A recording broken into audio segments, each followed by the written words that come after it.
Hey everybody, it's Stefan here on Gender Career Chat. This week we're talking about our relationship with our families and what we would do in terms of gender when or if we have kids. So, okay, a little bit about my family. My family lives in New York, and that's where I was born and raised. I'm currently going to school in Florida. I usually call or email or text my mom every 1 or 2 weeks, and I usually visit about twice a year during my breaks and stuff like that. My parents are divorced, and my mom is remarried. I lived with my mom after the divorce, and my dad moved to North Carolina. And so I only talk to him about once every couple months or so, and I only see him about once every 1 or 2 years. I think it's been about a year and a half since I saw him last. I am the oldest child in my family. I have 4 younger siblings, 2 sisters who are ages 23 and I think 12, and 2 brothers. My stepbrother is 22, and I have a little brother who is about 6, I think. And my little brother is the gender police of the household. He's always like, not sister, it's brother. So he's cool. I also have one living grandparent and one step-grandma. I get along with all of my immediate family. No real problems. I'm a lot closer to my mom and my stepdad and my siblings than I am to my biological dad. But like, I don't know, like there's some history and stuff. But I mean, like, we get along fine when we hang out and stuff.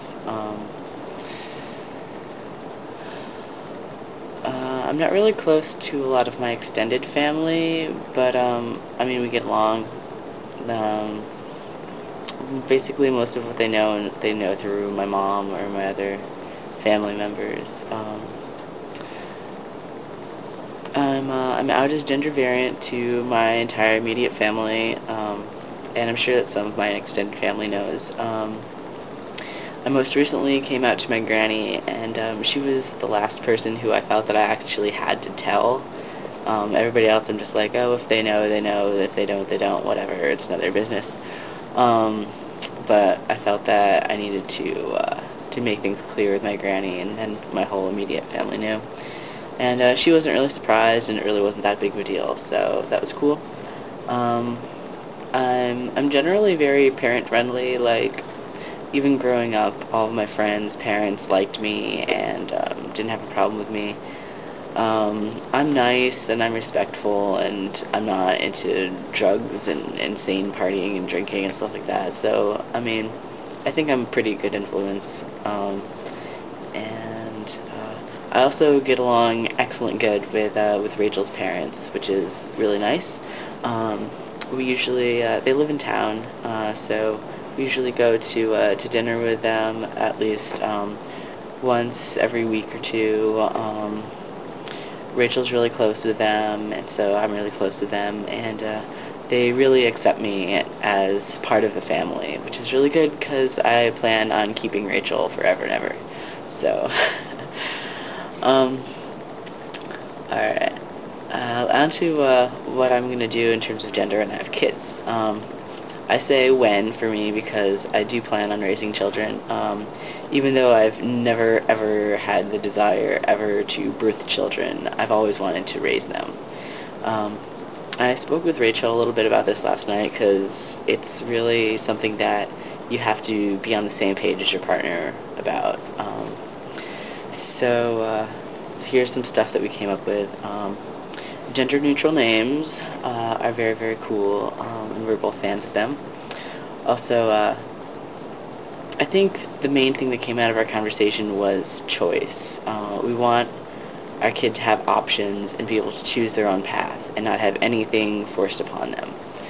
So, in terms of like toys and stuff like that, they can choose whatever toys they want. I'll get them a variety of toys, not just like, here's one doll, here's one truck, pick what you like best, just whatever. Um, Same thing with clothes and choices of activities. I don't really want to, like, send them to this camp or that camp unless it's something they have an interest in. And I'm not really into places with, like, necessarily, like, ideologies and stuff like that. Like, I went to Jesus camp when I was younger, and I mean, it was fun and stuff like that, but if I had the choice to go to Jesus camp or just sailing camp, I probably would have picked sailing camp, or rock climbing camp or something like that. So, so stuff like that. Also, we're both fans of public schools. Both Rich and I went to public school and didn't have that terrible of an experience with it. I think, I mean, everybody is a little bit angsty in high school no matter where they went. Um, and public schools, like, we're interested in getting a good school district, but, I mean, public schools are free, and that's always a plus. um, and they're decent education, and where we went, and also they're a lot more diverse than if we went to a private school or a hippie crunchy school, because when you go to private hippie crunchy schools, like, most often you'll just get a bunch of gender variant white people that are kind of middle class. So I think it's important that that our kid is exposed to a lot of different people and a lot of different ideas, and can get along with people of all different backgrounds. Um, yeah, also, I recognize that I can't protect my child against negative gender influences, like, this is what it means to be a man, this is what it means to be a woman, that our society is inundated with via the media and stuff like that. So instead of trying to protect my child from that stuff, I would rather try to educate them about the flaws of that system, and try to answer any questions they had just honestly, and go from there. And I think the hardest thing for me is going to be not forcing them to be gender variant, just because I am. And it's kind of like the reverse problem that a lot of people have. Like, if my child is strongly identified as a boy or is strongly identified as a girl, then that has to be okay with me, if that's what they want. And also, if my kid turns out to be straight, I have to be okay with that, because me wanting them to be gender variant or wanting them to be queer is just the same as straight parents wanting their kids to be straight and wanting their kids to be heteronormative and be stereotypical boys and girls. So I have to be accepting of the fact that if my kid is not gender variant or straight or what have you, then that has to be okay as long as they're open-minded and they understand that other people have gender issues and stuff like that. So that'll be my main thing. But just in general, like,